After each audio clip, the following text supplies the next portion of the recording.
I have fought the good fight. I have finished the race. I have kept the faith. Henceforth, there is laid for me the crown of righteousness, which the Lord, the righteous judge, will award to me on that day. On Tuesday, the 11th of January 2024, God looked down from heaven and saw a man who had fought the good fight, who had finished the race, who had kept the faith. And that same day, God whispered to his ear, "Now it is time to receive the crown." That man happened to have been Pa Michael Omersih. God looked down from heaven and saw a man who was already tired and needed rest, and whispered to his ear, "Come to me, and I will give you rest." God looked down from heaven and saw a man who had worked hard all his life, and whispered to his ear, "Well done, good and faithful servant. Come and share in your master's joy." That man happened to have been Pa Michael. God looked down from heaven and saw a man who was in great pain, and whispered to his ear, "No more sorrow, no more weeping, no more pain." His name is Pa Michael Omersih. God looked down from heaven and saw a man who was sick and knew that he would no longer get well in this life, and whispered to his ear, "It is time to get well in the next life." That man is Pa Michael Omersih. God looked down from heaven and saw a man who was weak and could no longer walk the rough route of this life, and whispered to his ear, "Come and live where you will not find it difficult to walk anymore." And today, we are gathered to bid our last farewell to our father, Pa Michael Omersih. Yesterday, I did a rough calculation and discovered that between October 2023 and January 2024, at least 5 priests have lost either a father or a mother, an average of 1 every month. In October, it was the mother of Father Marcella, then the father of Father Johannes Komli, then the mother of Father Emile Dage, and now the father of Father Jean-Robert Omersih, and then the father of Father Heisen, who is pending burial. If we continue like this, then surely all the priests in the Diocese of Kungu may end up without parents.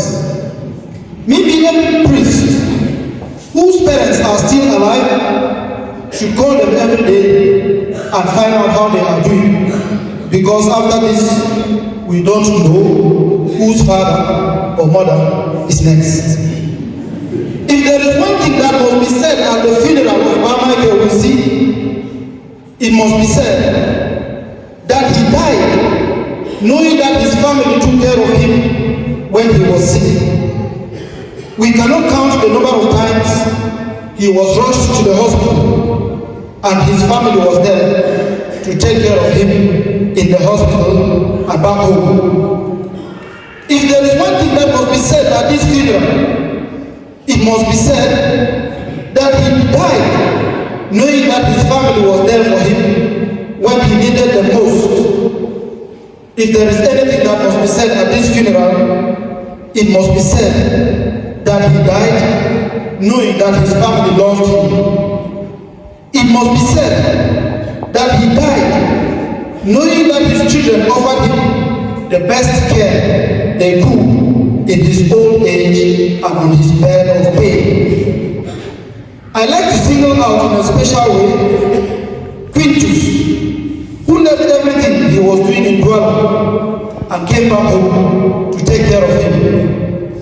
What else could you have offered Pa Michael Osei other than your time, your energy, and your support? Back home, you were there to feed him, you were there to clean him, you were there to carry him when he could no longer walk by himself. Certainly, a good coffin would not have meant anything for him if he did not have a good environment when he was sick. Certainly, much food at his funeral would not mean anything to him if he had no one to feed him when he was sick. A large crowd at his funeral will mean nothing to him if he had no one to be with him when he was sick. Our tears will mean nothing to him when he is dead if he did not receive our love when he was alive. Thank God you cared for him while he was still alive. Someone has said that if you want to know how much people love you and miss you, then you need to die first. And then he sounds a warning. When I die, don't come to my grave to tell me how much you love me and how much you miss me, because those are words I want to hear while I am still alive. This is sad, but very true, because we belong to a culture where people show much love and care only when you are in the coffin. It is sad to say that we belong to a culture in which people are willing to make enormous sacrifices for the dead than for the living, where people spend more on the dead than they do for the living. How often have we had more to eat and drink at the funeral of a man who had nothing to eat or who died a hungry man? How often have we had very good coffins at the funeral of a man who had no bed to sleep on? How often have we had clean compounds for the funeral of a man who lived all his life in dirt? How often have we had more people to bury a man who lived and died in isolation? This is not love for the dead. It is just a regret on our part for the things we failed to do for them when they were alive. Dead people receive more flowers than the living, because regret is stronger than gratitude. Today, we thank God for the family members of Pa Michael Osei for the care you showed him when he was still alive. The care you showed him challenges us all who today join you to bury him, to know that our parents need us more when they are alive than when they have died. That our relatives need more of our care and love when they are alive than when they have died. If today the entire Christian community joins you to honor him with a good funeral, it is just to complete the honor and the care you gave him while he was still alive. Of course, his death cannot mean that your care and efforts have gone in vain. Rather, you should feel fulfilled and satisfied that you did it for him when he was still alive. Shortly before the end of his life, St. Paul wrote the following words to Timothy: "The time for my departure is at hand. I have fought the good fight. I have completed the course, and I have kept the faith. As for what remains, there is laid up for me the crown of righteousness, which on that day the Lord, the righteous judge, will give to me, and not only to me, but also to all who have loved his appearing." For 35 years, Paul had traveled, witnessed, worked, and preached throughout the Mediterranean world. He had been helped and hated. He had been assisted and attacked. had been blessed and cursed, yet he was a satisfied man at a job well done. He had lived, so he was not afraid to die. He had worked, so he was not afraid to rest. He had done his best, so he was not afraid to meet his judge. He had worked for God, so he was not afraid to meet the God for whom he had worked. He had spent his life well, so he was not afraid to give an account of his life to God. He was satisfied, so he had nothing to regret. He had sweated, so he was ready to receive the crown. He knew that in a very short time he would stand before the Roman judgment seat, and that his trial would have only one end. He knew what Nero's verdict would be, but he also knew what God's verdict would be. Nero's verdict would condemn him, but God's verdict was soon to say, "Well done, good and faithful servant." As we could say of St. Paul, so we could say of Carmichael, that it was time to depart. He had fought the good fight for 82 years. He had completed fighting over money, and some are fighting each other within the same family.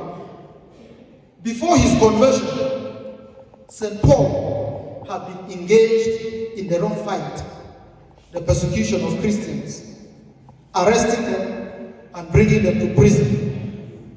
After his conversion, he learned what it meant to fight the good fight. And so at the end of his life, he could conveniently say, "I have fought the good fight." It was the fight that brought him happiness. It was the fight that earned him a place in God's kingdom. Instead of fighting the good like St. Paul, we fight the wrong fight and prefer to live by what we would call the modern day Beatitudes. And so they tell us, "Happy are those who trust themselves. They experience no need of God and others. Happy are the aggressive. They shall enjoy trampling on others. Happy are those who are unwilling to forego any comfort. They shall never know what sacrifice is. Happy are those for whom money comes first. Many shall be their consolation. Happy are those who have no pity. Their hearts are not vulnerable. Happy are the sex consumers. They shall never know what tenderness is. Happy are the violent. Satan shall call them his sons. Happy are those who get away with wrongdoing. Theirs is the kingdom of this world." If we sometimes fear death, it is because we have not lived well according to the Beatitudes. If we sometimes fear judgment, it is because we have lived the wrong Beatitudes. And so St. Paul tells us that if we live for the Lord. And if we die for the Lord. So whether we live or we die, we belong to the Lord. May God bless us all as we journey through this life. May He help us care and love one another while we are still alive. And when our life on earth is ended, may He give us all a share in His heavenly kingdom. Amen.